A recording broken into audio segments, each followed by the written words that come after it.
Welcome, everyone, to RB1 Colon, a fantasy football podcast, part of the Fake Teams podcast channel. I am your humble host, constant doubter of Alvin Kamara and believer in Cam Newton, Pete Rogers. And I am joined by all of the guys. We have resident old man, the Duck father, and recovering Texans fan, Clark Barnes.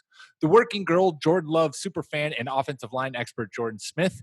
And the ginger, clean-shaven man, political wildcard, and probably thinks your favorite team is run by donkeys, Nick Botifer. Guys, how we doing today? Doing great, Pete. That was a good change up there, Pete. How are you? I am doing well, doing better than I was at this time last week, I'll say. I think the outlook on the world is maybe a little bit brighter. It's nice to see kind of the movement that has swept the world by storm, leading to some actual results, which is something to I feel like to be celebrated. So that's always good. And the NFL it led the NFL to even come out and be like, sorry guys, we fucked up. Even though they didn't say Kaepernick's name, but they still, Roger Goodell apologized, which a small step in the right direction in my book. Yeah, I mean, small, very small, pretty optimal there. We're not giving them, a firm handshake or a pat on the back quite yet, but yeah. Other than that, things have been good. I'm realizing now as I look into the camera that I forgot to take my hair out. This is my cute COVID ponytail because I haven't gotten a haircut in forever, and so my hair just droops down in front of my face if I don't have it up or wearing a hat. But this is an audio medium, but listeners, he's got a Pebbles look going on from the Flintstones. This is me thriving at home by myself. Well, Becca's here, but she has an actual job that takes up her time. We are going to obviously tackle the wide receiver position in depth like we've been doing. We did the quarterbacks position 2 weeks ago and then running backs last week. But before we tackle that, guys, we have some breaking news. Because the NFL season could not start without at least one running back holdout. Dalvin Cook has come out and said that he will not attend any NFL or Vikings meetings, practices, whatnot, until he gets a new contract. This was reported by Adam Schefter. If I was good, I could find the exact wording that he said. And it is, he's out, a source told ESPN. Without a reasonable extension, he will not be showing up for camp or beyond. Nick, what are your feelings? How much does this impact you in terms of your views of Dalvin Cook coming into the 2020 season? Because he was pretty widely regarded as a top 4, top 5 fantasy running back this year. Does he drop drastically for you? Does he drop a little bit for you? What's your feeling right now? If I'm drafting now, then yeah, it definitely impacts his stock. This is, reminiscent of a few years back, or I guess 2 years ago now, 1 year ago, when the Le'Veon Bell situation unfolded. And I remember asking you guys for a personal draft, what I should do with Le'Veon Bell, and all of you went, do not draft him. Yeah, I think it's pretty similar. Good advice by us. Well done, RB1 podcast. Yeah, that's true. Unfortunately, it was off air though. Bad job, RB1 podcast. Record everything. God damn it. Okay, yeah, I definitely think it impacts his stock.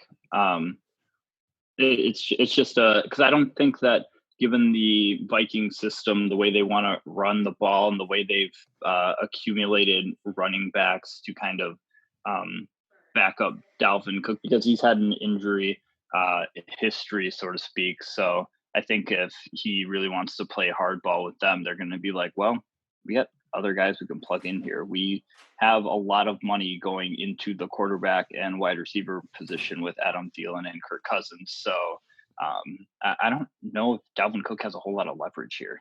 Yeah, we have months to have this negotiated in the media about the Vikings really loving Alexander Madison and Cook really enjoying getting back to his reading list that he's been putting off for several years. I can't remember who said it, but I'm certainly aligned with the camp of this changes nothing for my thoughts on drafting Dalvin Cook, but it does make me spend a little bit more to lock up Alexander Madison as the handcuff. Yeah, I was actually, Jordan, you brought something up that I think could be interesting. I have no idea what this would actually impact the Vikings and Mike Zimmer's kind of offensive game plan, but it would be interesting to see whether or not, like, if Dalvin Cook actually does miss serious time, are they as ground reliant as they want to be? And does that then make Kirk Cousins and Adam Thielen and Justin Jefferson and, Kyle Rudolph and Irv Smith Jr., look at me rattling names, doesn't make their passing game more fantasy viable, even more so than what we're kind of already anticipating, because maybe the Vikings don't rely on their ground game as much without Dalvin Cook back there. I know it didn't seem like when Dalvin Cook did miss time, that they kind of fluctuated too far off of that. They seemed pretty comfortable with Alexander Mattison back there, but that could be something to also take into consideration, that his holdout could mean maybe more work in the passing game for these Vikings receivers who I think are kind of pushed down in value. And we'll obviously get into more about this because we're going to be talking wide receivers today. But I mean, where Adam Thielen currently is going, I think he has a lot of upside for where he's currently being drafted. Yeah, agreed on. Sorry, go ahead. Agreed on the thanks. Agreed on the Thielen point. Somebody else to remember, they got Mike Boone back there, who is just an athletic freak, and he's also similar to Madison and Cook, is just a dual threat back. So to your point, last season they didn't adjust their offense very much, and now like you said, Irv Smith, he's another year in the league. It's possible he's the number 2 passing game option anyway. Tons of speculation here, but I don't think they change a ton. Yeah, I was just going to add that I'm not sure it's going to be like a 1-for-1 replacement like Austin Eckler was for Melvin Gordon last year, but I think it could be closer to that with the combined Madison and Mike Boone. Yeah. I do think it should be noted that Alexander Madison's name fits perfectly into like every Alexander Hamilton reference from the musical. So I just think that that's something to work with. I was trying to figure out how to write that in text form, and I wasn't able to add the tune of Alexander Hamilton to Alexander Madison. But now that's all I'll be able to hear in my head when I read Alexander Madison. That's it. That's the only breaking news in the NFL. So there you go. Thank you for a little of excitement there, Dalvin Cook. We're going to get into the wide receiver position now. We've been doing this, like I said, 2 other positions, knocked those out earlier last week and the week before. We have 5 categories that we're going to run through for those who are never listened to one of these shows before. A wide receiver who we think is going to land in the top 5. A wide receiver who's being drafted in the top 12 but won't finish there. Who's a wide receiver not enough people are talking about, a bold prediction, and 1 target. And I added last second 1 avoid, a guy who we're targeting and a guy who we're avoiding. If you don't have an avoid, no worries, but I thought that might be a good thing to add. Let's start with Clark. Give us a wide receiver who you think is going to be a top 5 option this year. So I would like to save my top 5 option because it rolls in with my bold prediction. Very well then. You may, Clark. I accept that. Jordan, start us off then. So my top 5 guy, not really a stretch in some regards, but I like Kenny Golladay to finish in the top 5. I say not really that big of a stretch because he finished wide receiver 9 last year in PPR, and that was without Matthew Stafford for half the season. So he had plenty of up and down games. I believe he had 5 single-digit scoring outputs, which isn't great, and you might be able to attribute that to just in QB play. But there were other games where he just exploded for 20 plus.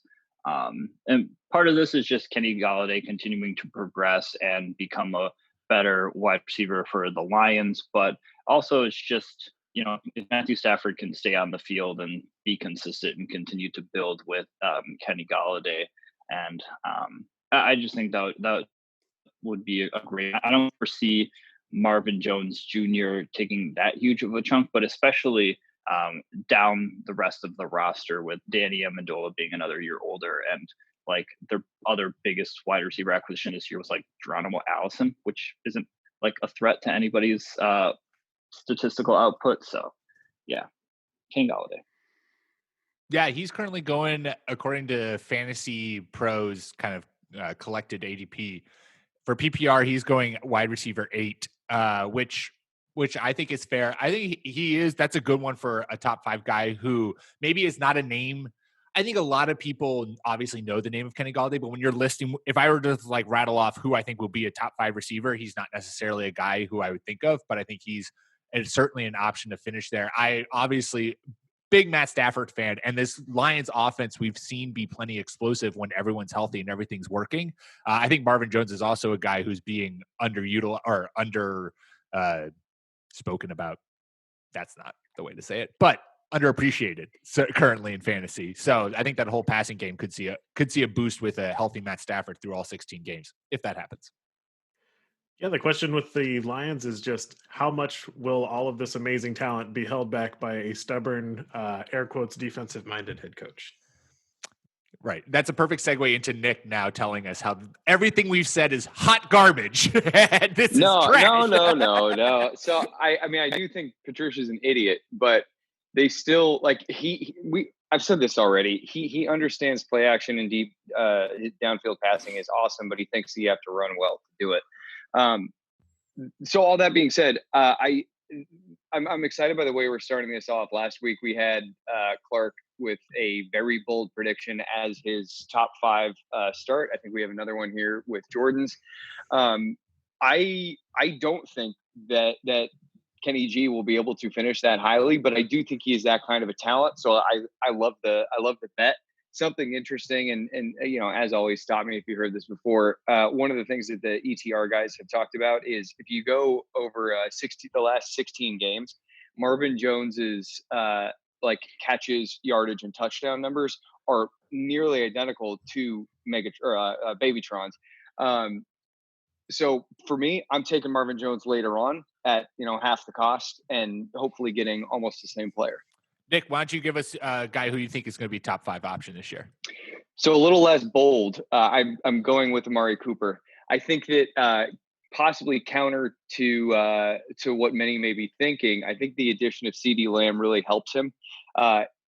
Cooper, I think he's the best slot receiver, like interior route runner in the NFL. And drafting a true X receiver in CeeDee Lamb just gives him so much more freedom to go inside and rock strong safeties who are trying to cover him. They've got the 11 softest slate of pass defense blend per Sharp Football Stats. As an aside, I was trying to poke holes in this. The one thing I think people are talking about that they're a little concerned with for the Cowboys offense is Travis Frederick retiring, but it's important to remember Joe Looney started all season last year. This is his second year as a full-time starter at center. I think their offensive line is going to be fine. And overall, their schedule, it's like good offenses with some weak defenses. They're going to be in shootouts constantly. And like we've said all along, Dak Prescott could end up being the overall quarterback one. I have lots to say about Amari Cooper. So he's going to crop up in multiple categories coming forward. So I'll save my thoughts till then. Yeah, the only fear in Dallas is will McCarthy coming to town change the path that they were on last year? I don't think we know who's going to be calling the plays, but I really love the idea of allowing Amari Cooper to slide into the slot and still remain the featured wide receiver as Lamb kind of gets his legs under him in the NFL and commands respect on the outside. The sky's the limit for the Cowboys. The Cowboys for the past decade have found a way to still screw that up. But I think Cooper definitely has top 5 wide receiver talent. Yeah, I was basically going to say the same thing, Clark. The only thing really stopping the Cowboys is themselves. And that would be not giving Kellen Moore just the freedom to continue to build on the offense. We've been a pretty big fan of this offseason, just recounting the 2019 season. So, yeah. Cool. My top 5 guy is not a shock to anyone. In fact, you guys have been more bold than I am with my top 5 guy. Believe everything, all the hype that you're reading about Chris Godwin this year. Believe it. Buy into it. He is going to be a top 5 receiver. He is going to see 150 targets. He is going to catch 100 footballs. He is going to be Tom Brady's number 1 guy. He is built in a lab for what Tom Brady looks for at a wide receiver. He is a bigger, better, stronger Julian Edelman. And I just think that those two if they can, they're already working, I think, on the field together, breaking a lot of laws there, Thomas. But, now that you're no longer a Patriot, I can call you out on your cheating, Tom Brady. But I think that if those guys get a connection early on in the season, it's just going to be gangbusters. That pairing is going to work like firecrackers. And so I buy it and ride with it, no problem. Yeah, I'll have more on Chris Godwin any- later. I'm trying to tamper my enthusiasm for the Buccaneers offense to basically repeat what they did last year, just minus the 30 interceptions. 30, yeah. True. I've got no qualms with Chris Godwin being awesome again this season. As the resident Patriots fan, Pete, is Chris Godwin the second best wide receiver that Tom Brady has ever played for? Played with? Or played probably. with? Yeah, probably. Played with. Is Mike Evans third? I think it would go Randy Moss, Not Godwin, Rob either. Godwin, Wes Welker, Evans, Julian Edelman. That would be my top 5. That's wild, man. So Wes getting maybe, bounced. Maybe and Troy Brown somewhere. Set foot on the field together. Yeah, I'm really curious to see how this ends up playing out. We've talked a lot about how Tom Brady is much more of a short to intermediate area passer, but he's still very good when he is throwing downfield. Both Godwin and Evans are downfield receivers typically, even though Godwin's running out of the slot. I kind of wonder if his ADOT is going to drop like a fair amount, but still catch so many passes that the point wise it just gets offset. I have a difficult time just because I guess I haven't seen it, believing that he's going to be like top 5. Now I might put him as like wide receiver 6, but I think that elite tier. I don't know. It's interesting. That might come down to like a schedule thing. Right. Well, it's also like if you are comfortable with him at wide receiver 6, then all it takes is one of those. You don't wish for injuries, but like one of those top 5 receivers. If one of them gets injured, then Chris Godwin's next in line to finish there. So I'm just saying it's like it's a great bet by me. That's a really good job by me. All right. Wide receivers going in the top 12 who we think won't ultimately finish there. I'm going off of Fantasy Pros collective PPR scoring, which would be currently the top 12 is Michael Thomas, DeAndre Hopkins, Devontae Adams, Tyreek Hill, Julio Jones, Chris Godwin, Mike Evans, Kenny Golladay, DJ Moore, Odell Beckham, Amari Cooper, and Allen Robinson. And I will start because this is going to be going to go off of Nick's Amari Cooper as a top 5 wide receiver. I think Amari Cooper is going to fall out of the top 12 this year. With the addition of, I know I love Amari Cooper getting bumped into the slot if that actually happens with the addition of CD Lamb. However, if you look at the weeks 10 through 17, Amari Cooper was the 26th wide receiver in PPR scoring during that time. So he did not close out the year strong. And so I think that you could see that continue into this year when you're adding yet another kind of weapon for them to be worked with. Or what you might see is a similar season construction as to what we saw last year, where Amari Cooper maybe starts off the year really hot and is the wide receiver 1 through the first 6 weeks of football. But then as CD Lamb kind of gets his feet under him and this offense maybe shifts or like whatever it could be, we could see a similar drop-off for Amari Cooper. So I think of those guys in the top 12, he's my pick for, and I hate saying this because I own him in like 3 dynasty leagues and he is one of my go-to receivers to take.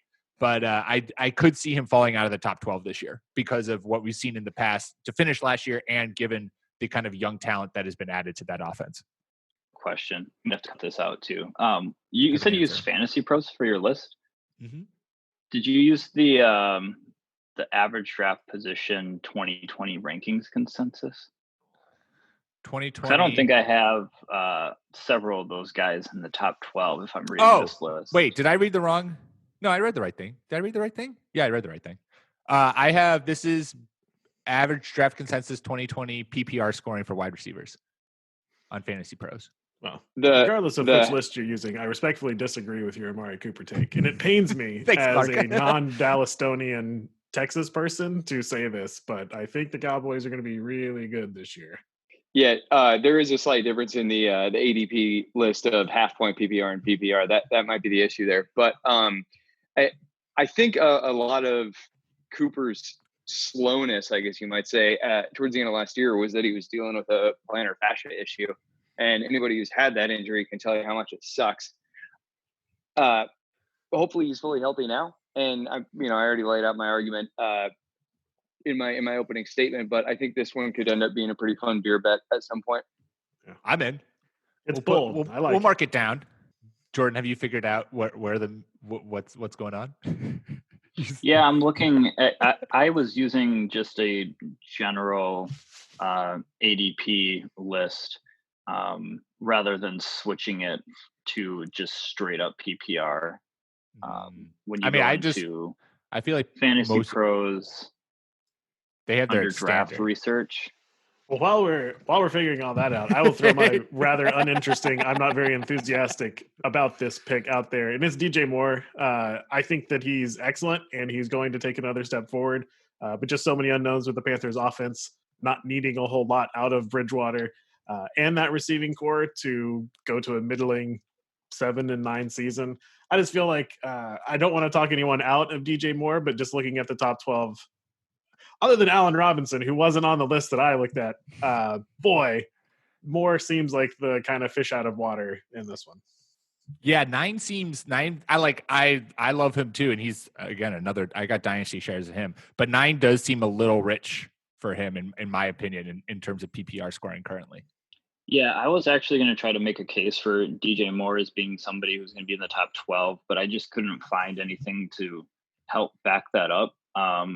Part of the knock on Teddy Bridgewater is that he doesn't throw very far down the field. And I was like, oh, DJ Moore, he's pretty good after the catch. But he was like 28th in yak yards last year, somewhere around there. So it wasn't like he was outstanding. He was pretty okay at it. So I was just kind of concerned about that. And unless the new head coach Rule just decides to open things up and completely change the way we know Teddy Bridgewater to have played in the past, I think that could be a little bit of a difference maker. But yeah. So I think we need to do some revisiting of what Teddy Bridgewater did last year with the Saints. He did open it up. His ADOT was a little bit short, I think, in that first game, but I believe as things progressed, he had a league average ADOT. Bringing in Rule and more specifically, more importantly, define ADOT for those at home. Average depth of target. More importantly, bringing in Joe Brady and his high-powered downfield passing offense. If you want to educate yourself on it, go watch some Joe Burrow games from last year. They're gonna huck it, chuck it all over the place. I do think that it will be difficult for DJ Moore to finish. Like, I think, Clark, we have a beer bet that he'll be a top 12 guy. I think he belongs probably ranked as like wide receiver 13 only because of the competition around him. But he's part of this Juju Smith-Schuster, Amari Cooper group of like 20-year-old NFL receivers who are shattering age production marks. And this is just one of those indicators where when guys produce in college very young and then in the NFL very young, they end up being elite NFL receivers, like way above the standard. So I think it would be tough for me, I will say, to get him into the top 12, but I really think like 13 is the lowest I could probably go. I think that he's so in half point PPR scoring, he's going as the wide receiver 14, and I can see that there being a little bit of difference in PPR and half point just because he is going to get you mentioned, Jordan, that he was 28th after the catch last year. The season before, I believe he was much higher than that. He's built in that Steve Smith running back type mold where like you get the ball in his hands and then he's just gone. He shakes and bakes and puts people on their back. He's like 6'6'1". I think he's like 220 pounds. Anyway, I think the world of this dude, and I think this is going to be a beast of a year for him. I think all of those things could be true, and I think we all agree that he he has maybe the toughest path in staying in that top 12. Jordan, was that he was DJ Moore also your guy in the top 12 who could fall out? I know you were having some words about him. No.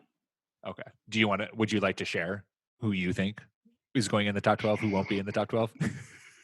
Yeah, sure. If you want me to.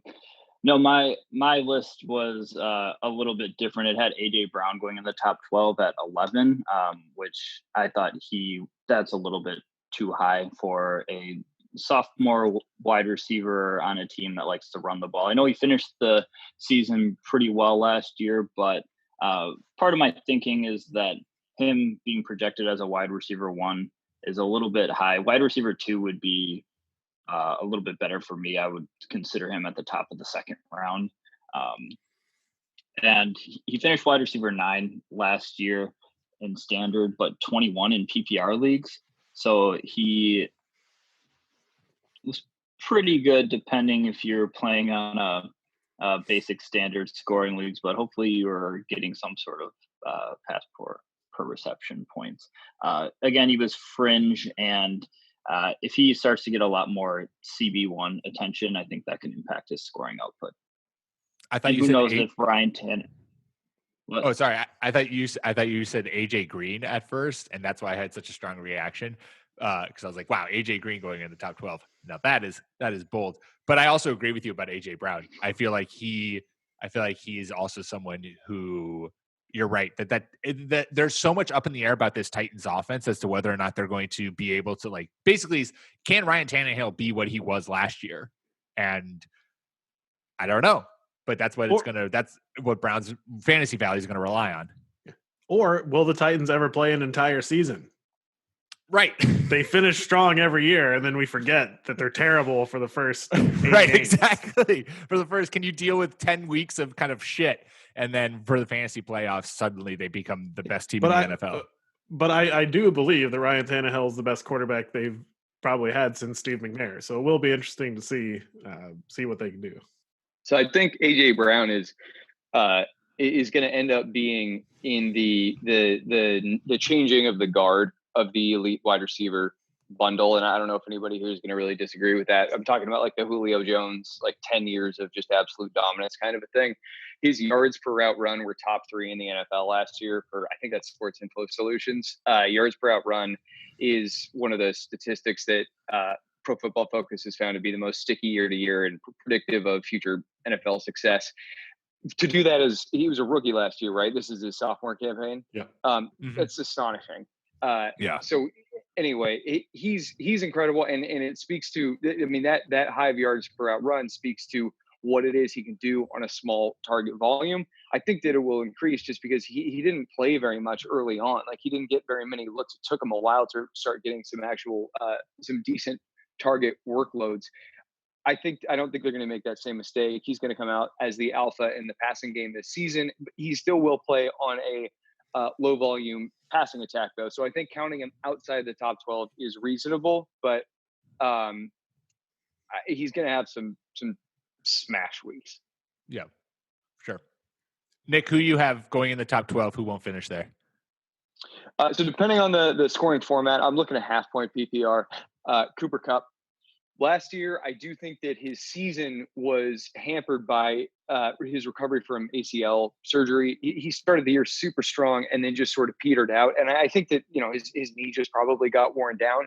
But what they found was that they have 2 excellent receiving tight ends. And what Tyler Higbee did at the end of the season was astonishing. He was putting up 100-yard plus games like for the last 4 or perhaps 5 or 6 games of the season. He was getting double-digit target workloads, and he's running in Cooper Kupp's section of the field. And Gerald Everett is a great passing game or pass catching tight end too.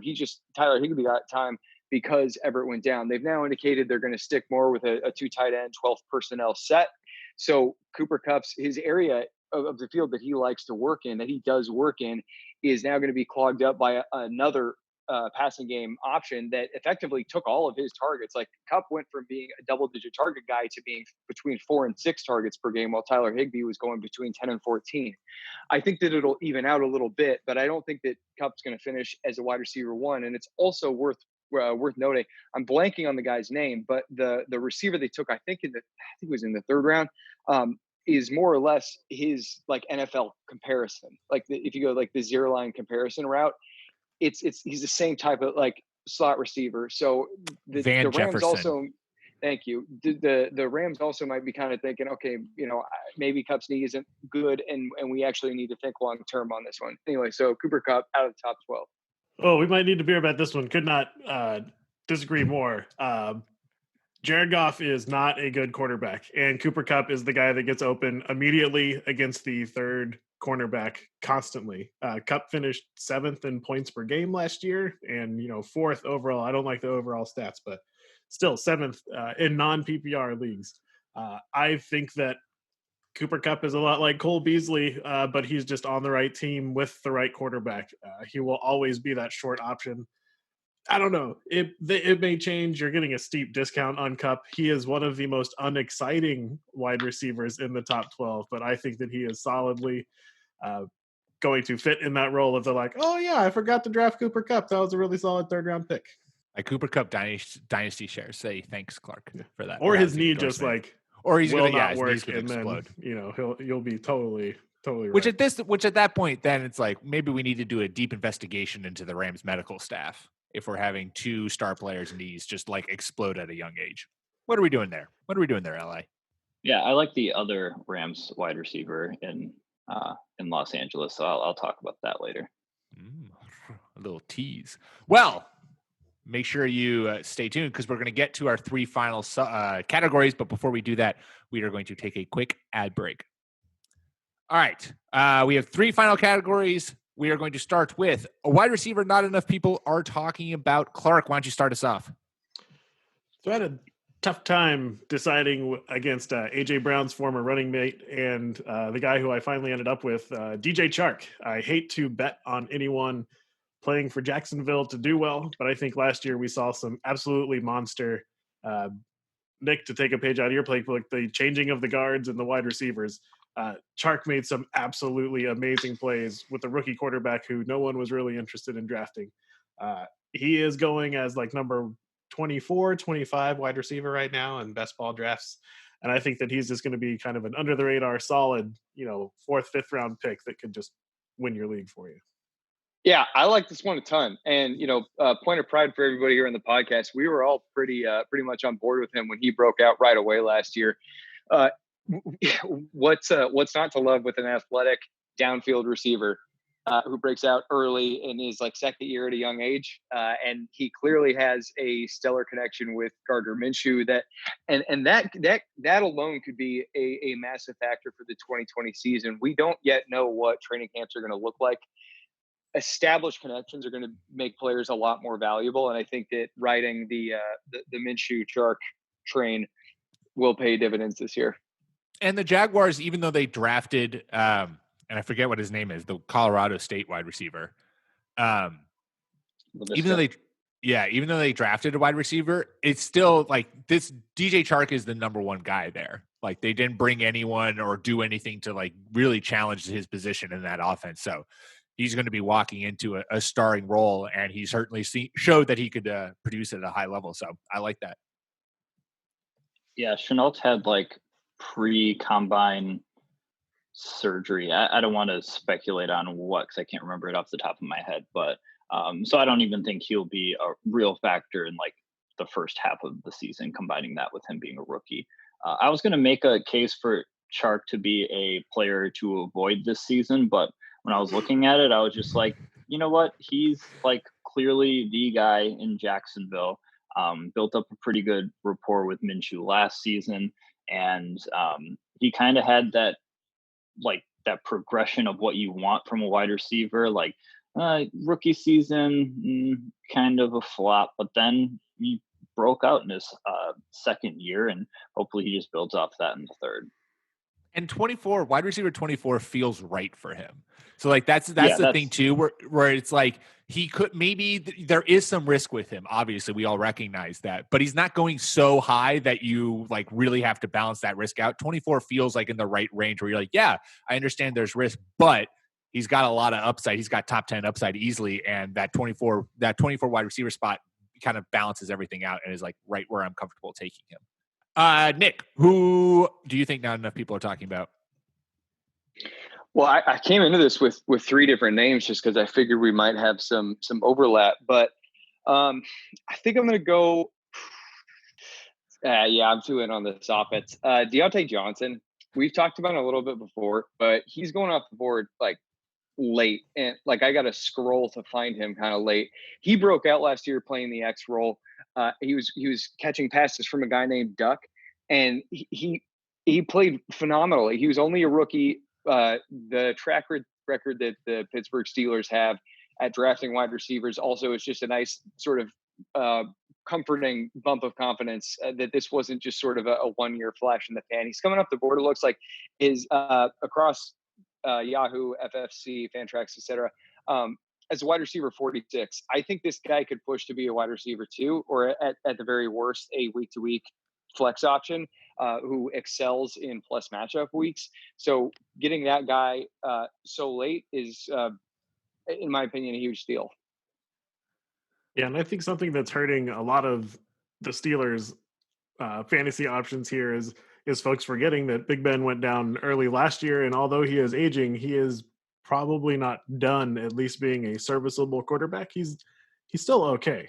And so I think a lot of the folks that look at the counting stats and that's the last piece of information that we have, so it's reasonable to look at those, are going to forget about not only Juju, who's going a lot lower than I think he should, but a lot of the secondary kind of bit players for the Steelers.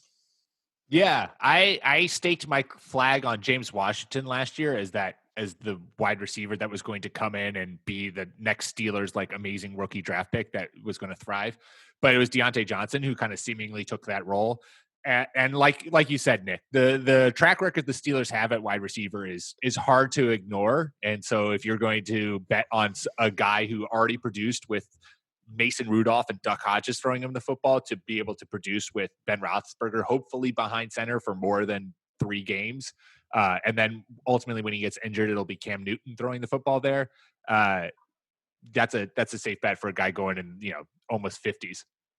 So going off of Nick's idea of scrolling, a wide receiver who I think not enough people are talking about, because you got to scroll all the way down to wide receiver 82 to find this guy. I gotta flex a little bit because there's not too much Patriots fantasy love going on now that Tom Brady's out, and who knows what this offense is going to look like. Mohamed Sanu, people. The Patriots traded a second fucking round pick for him. So either Bill Belichick's an idiot, which, all right, maybe that's true. But I have to think that they clearly, Mohamed Sanu has been a very good wide receiver in the NFL, especially as kind of a secondary option. I mean, he was great alongside Julio Jones. In those last 2 years, he finished in 2018, 2017. He was a top 30 wide receiver in fantasy, which, you're not breaking the bank for him, but as wide receiver 80, if you've got even top 50 wide receiver out of that, that's a huge return on your investment. I also just, outside of Julian Edelman, who else are they throwing the football to? As a N'Keal Harry stan, I would love N'Keal Harry to suddenly just become, AJ Brown. That would be great. But is that going to happen? Maybe not. I have a lot. I've been a big fan of Mohamed Sanu for a long time, and I think that he has a ton of potential. Or a ton of talent. When he came to New England, he pretty quickly busted his ankle, and so he's playing on a bum ankle throughout his time there. He's going to have more time with the playbook. He's going to be playing with a quarterback who, I love you, Tom, but actually will throw to new receivers and maybe isn't such a dick to new guys coming in. So I just think that if you're looking at the back end of your draft and you want to take a flyer on a wide receiver who has upside, I think Mohamed Sanu has a ton of talent. He's playing in an offense where there's really no, outside of Julian Edelman, who else is catching the football there? And he has shown that he can be a serviceable fantasy wide receiver, 3 or wide receiver 4 flex option.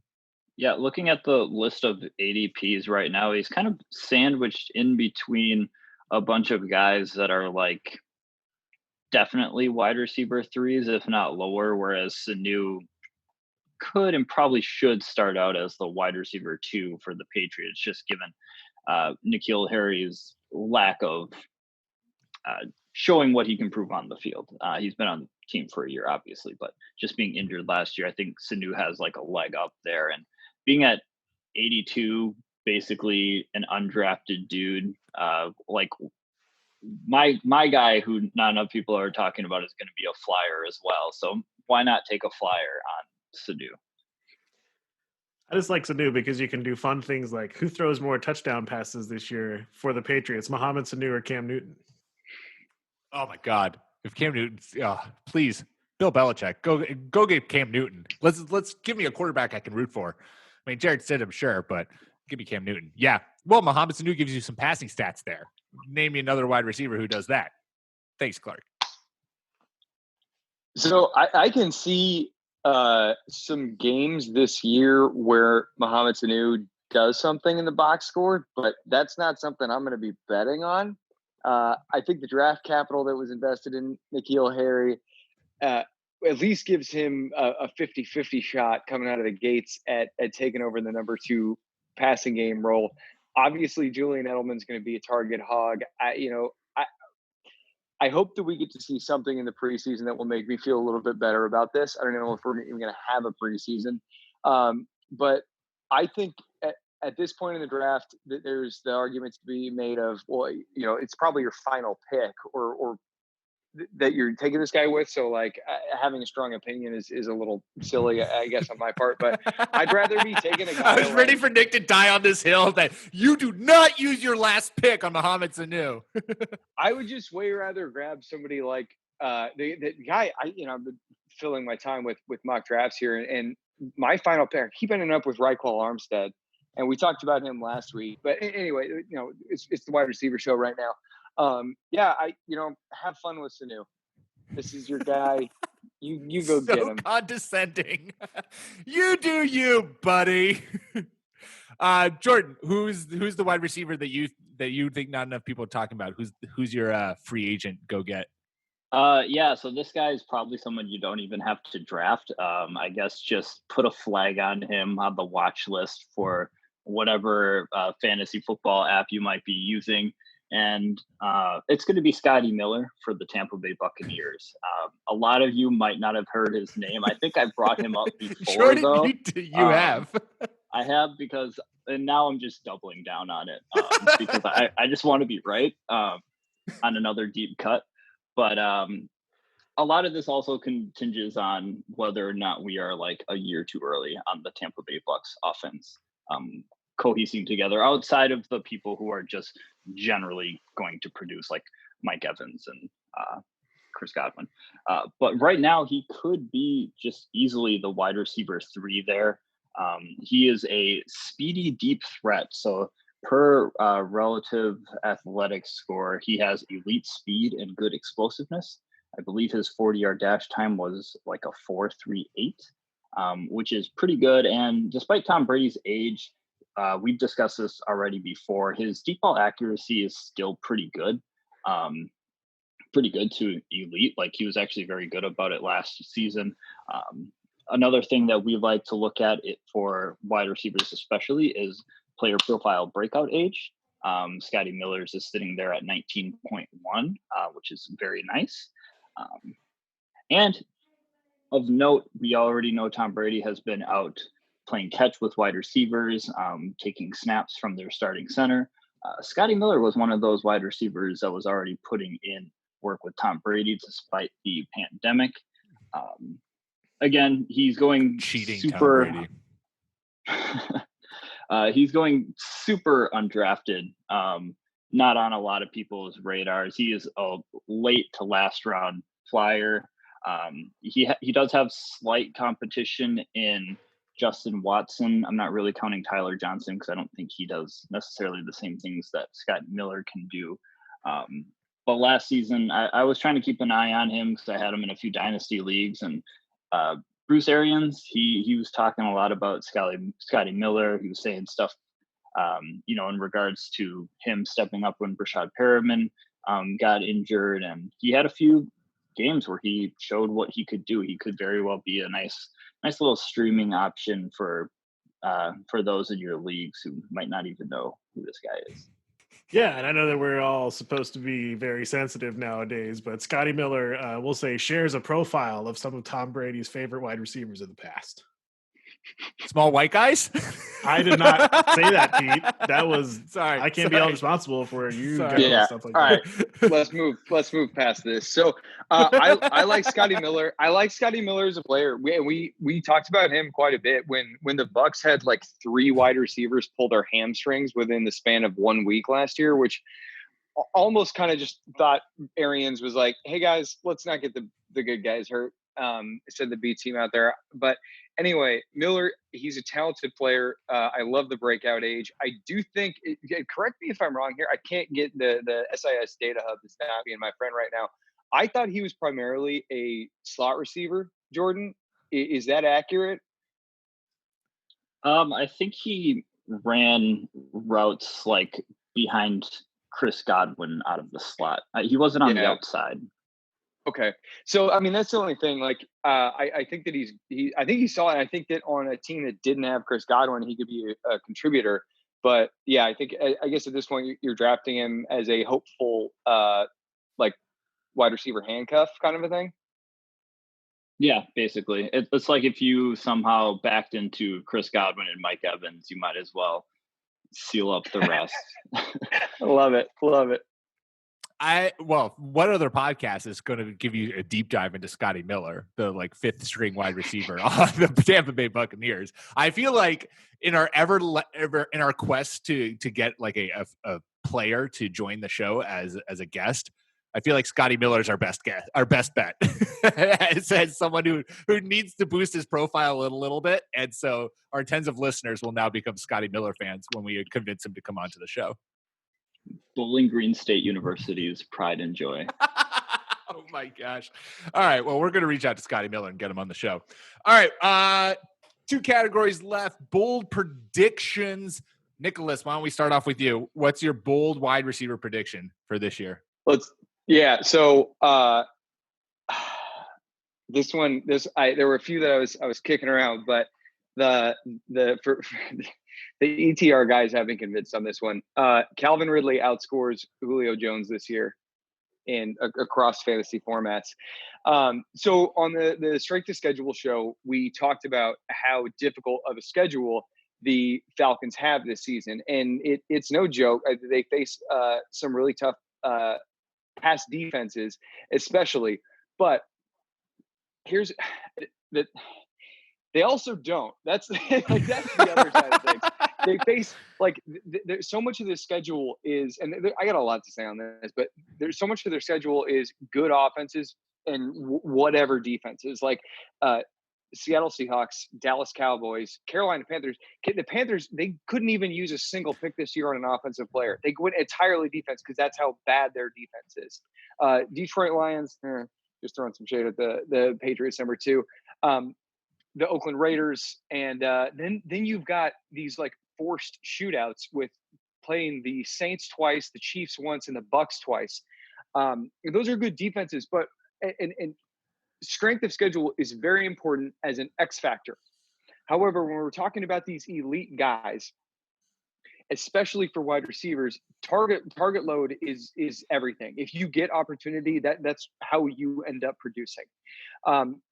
What we saw after last season, 2019, Austin Hooper broke out. He was a baller at tight end. They let him go, and they brought in an unknown prospect in Hayden Hurst. He was very good in college. We don't know what he's going to be now. It's very difficult to just change teams, especially during COVID-19.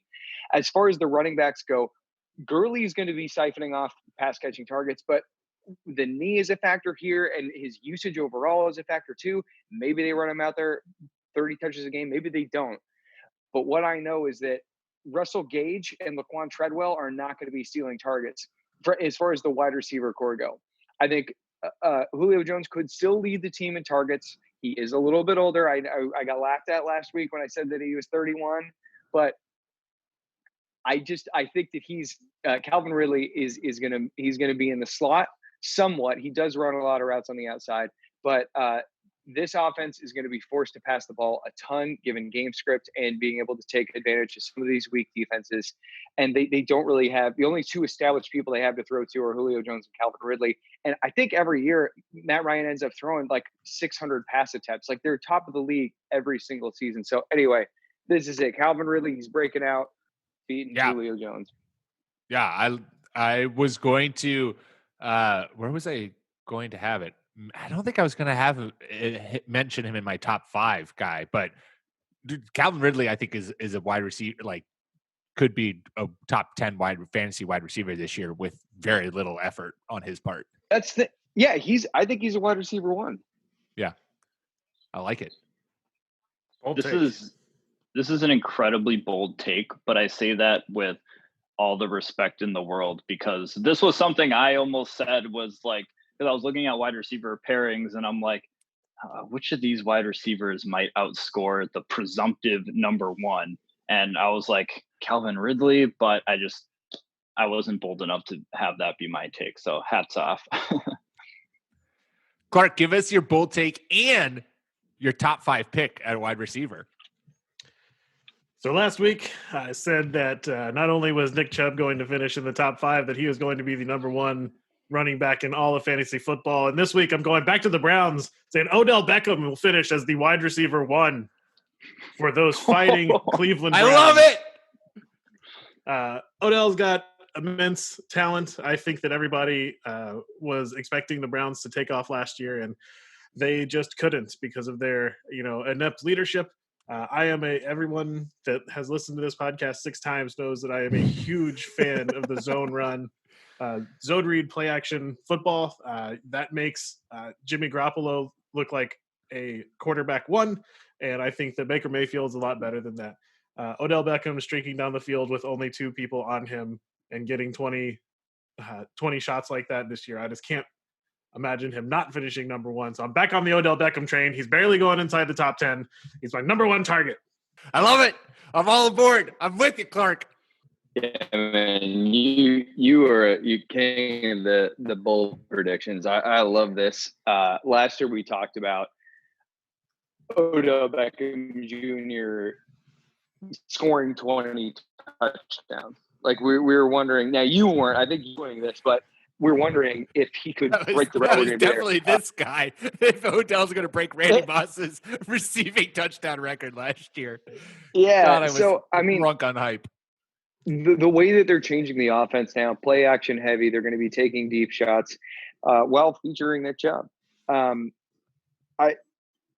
It sets when you see these ADOT situations where you're like, how is he not going to have like 12 yards per attempt kind of a thing? Or anyway, I love it. I love it. I don't think it's going to happen, but I love it. I love this for extremely selfish reasons, because I've had Odell Beckham as a first-round dynasty pick, drafting like 3 or 4 years ago, and each and every year I've slowly watched that stock just slide down and down and down until he's like wide receiver 38 right now or something like that. So yeah, I would love for this to happen. Absolutely. So this is Beckham's last year of guaranteed money too. And Ooh. I don't know. So not contract year, but I want it to happen. So here's another Clark living on narrative bias street. Thing, yes. Oh, incredible. This is great. Jordan, what's your bold prediction? So those 2 bold predictions just kind of make mine look very, I know very you really warm. peaked. You said this before we started recording, but you peaked at your running back bold predictions. Basically, all of your running back takes last week were fire. You know what? That's, to me right now, it's a lot, because I like a ton of wide receivers, and I'd be very comfortable with like at least 30 of them. And my bold prediction is that I just think Michael Gallup is going to be firmly a wide receiver 2, despite the Cowboys drafting CeeDee Lamb. So he's currently going wide receiver 33 in PPR league, so he has to outperform that by 9 spots. Math is hard. Something like that. But anyway, we talked about the Cowboys offense today and last week a little bit. I just think that based on him finishing wide receiver 22 in PPR last year and having 1,100 yards and 6 touchdowns in his second season, that bodes pretty well for somebody who built off a relatively good rookie season. He kind of just broke out last year, and he is like the outside wide receiver for the Cowboys, just based on Amari Cooper being an incredible slot wide receiver. And CeeDee Lamb's a rookie. We've already been over that. This is Yeah, also that's I'm my take. fully on board this because this is really helps my Amari Cooper will fall out of the top 12 wide receiver take. So I fully support this bold take, Jordan. It's also a matter of like, I'm not worried about CeeDee Lamb, but you might have other people in your leagues who are worried about Michael Gallup losing production for CeeDee Lamb. So you might be able to get him later than he's even being projected right now, especially if training camp reports come out and it's all, hey, CeeDee Lamb was amazing. CeeDee Lamb did this, that, or the other thing. And he might drop into like the late 30s to early 40 range. Nice. I think the biggest winners of the Cowboys drafting CeeDee Lamb are the people who draft Michael Gallup. I absolutely love this pick. I'm totally blanking on the numbers, but I know he is in historical company as far as downfield receivers early in their career. What he does downfield is special. I think that this is like he's kind of next to Sean Jackson kind of level talent and usage. And this is an awesome pick. Everybody needs to seriously be looking at Michael Gallup when his name is sneaking up. All right, to wrap up, my bold prediction for this year for wide receivers is that Jalen Reagor for the Philadelphia Eagles will be the best fantasy rookie wide receiver.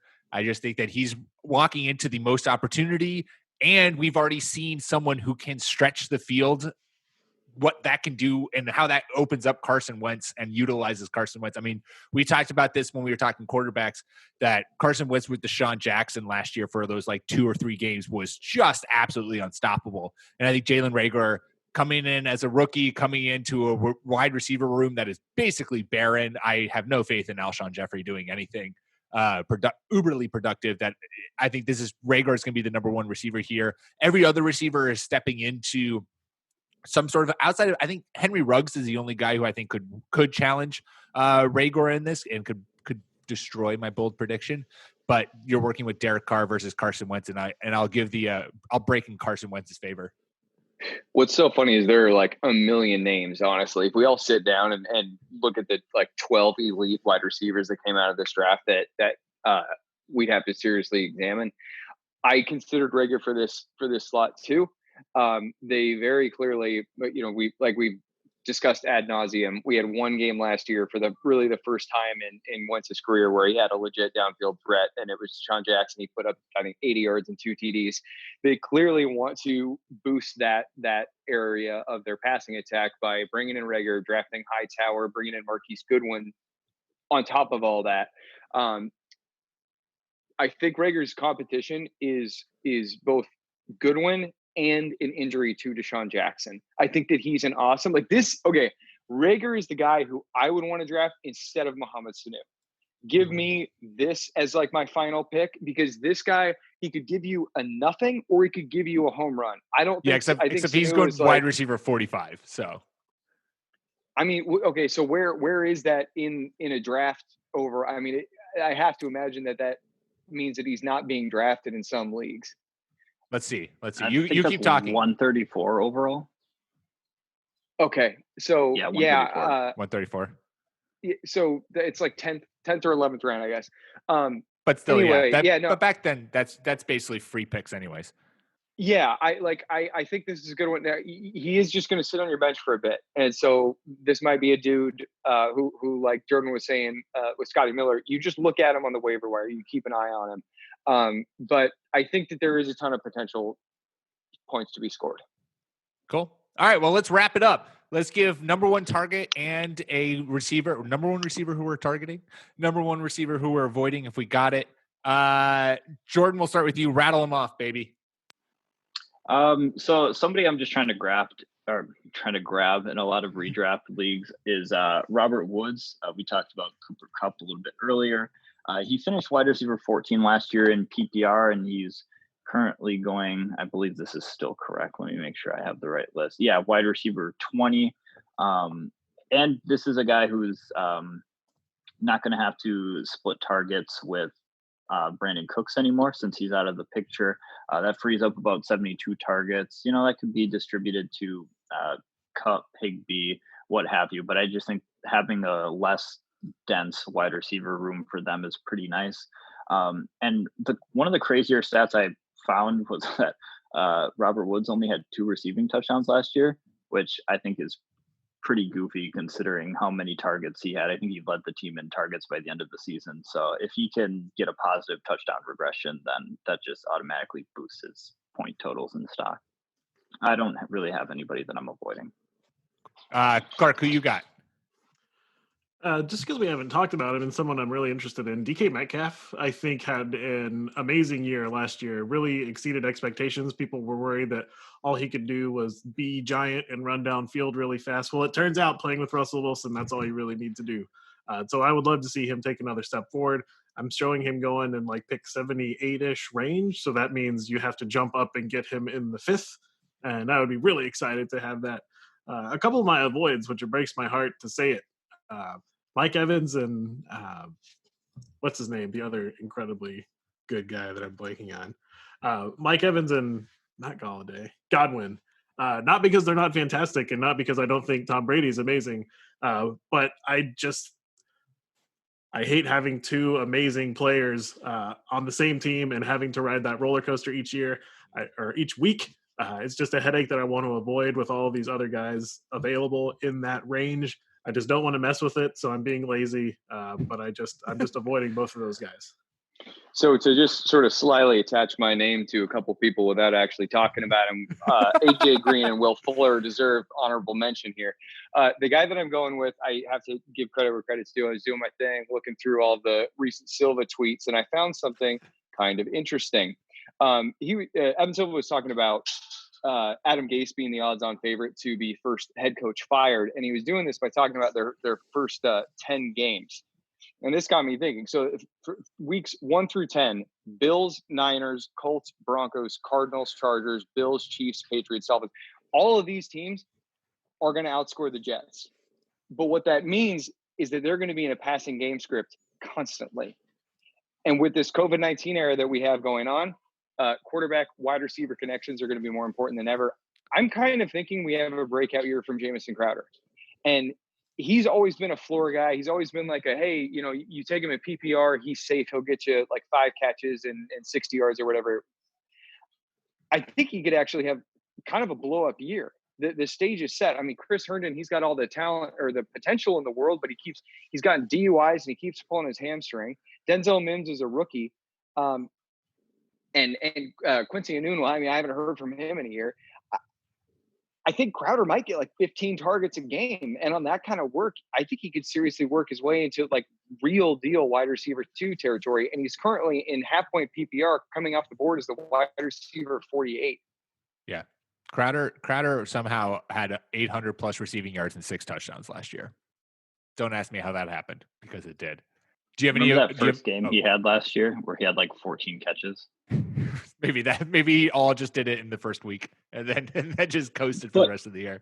But still, no, it's like Nick said. If he's a guy who just based on how many catches he can get in PPR formats, just has like a really high floor for you right away. And if he has a breakout season, then that's muy bueno.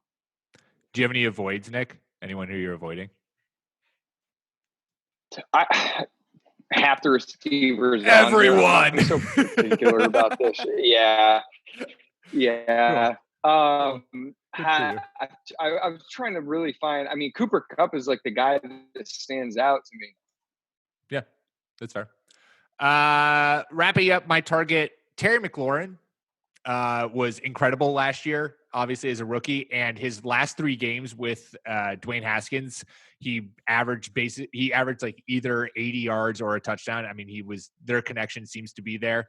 And it's another situation where it's like, who else is in that passing game? It's basically Terry McLaurin's show. And we've seen that he can ride and die. Who I'm avoiding. Also, I'm going to buy myself every Allen Robinson share I possibly can because I love Allen Robinson and because the Bears are going to start Cam Newton by week 5. I have Cam Newton going to like 7 different teams in my head. I was about to say, isn't that the most fun thing for bad teams is to think that they're going to get Cam Newton? Cam Newton's going to every team that I want him to go to.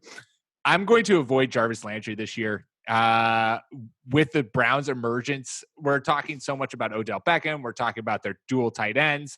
We're talking about their dual running backs.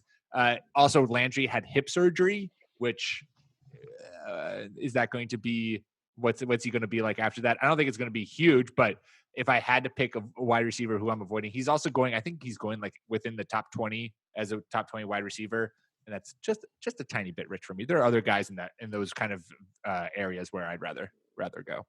Yeah, the Terry McLaurin pick is awesome. And hat tip to Adam Levitan's shower narrative. They played together at I think it was Ohio State. Him and Haskins. So their connection. That's another one of those QB wide receiver connections that's been going outside of the NFL for years. I thought the shower narrative was just that Adam Levitan showered with all of these with these players, and thus he has the insight into them. Not that the quarterback and the wide receiver showered before. That makes sense. I Cool. can't tell you if that's also part of it. It might be. Maybe he does shower with wide receivers. Maybe we should shower Stop. with Scotty Miller, and then suddenly Extreme locker room access. Yeah, we'll suddenly have great insight into Scotty Miller's career. All right, well, there you go. There's a deep dive into the wide receiver position. Make sure to subscribe wherever you get your podcasts, iTunes, Spotify, Stitcher, the whole 9 yards. Leave a comment, leave a review. If you drop us a question in the review, as your comment in a review, we'll answer it on the show. So if you have a pressing fantasy question you need answered, drop it in the reviews and we will answer it, and you'll give us a review in the turn. So it's really nice for both of us. It's a win-win-win, as in the words of Michael Scott. Follow us on Twitter at RB1 Podcast. You can follow myself at Pete M. Rogers. Follow Clark at NFL Clark. Jordan at Jordan_Smith27. And Nick at Ginger__Nick without a K. We will be back at you next week to talk tight ends, the sauciest position. And I'm going to predict that Clark picks Gronk for absolutely everything. Until then, peace.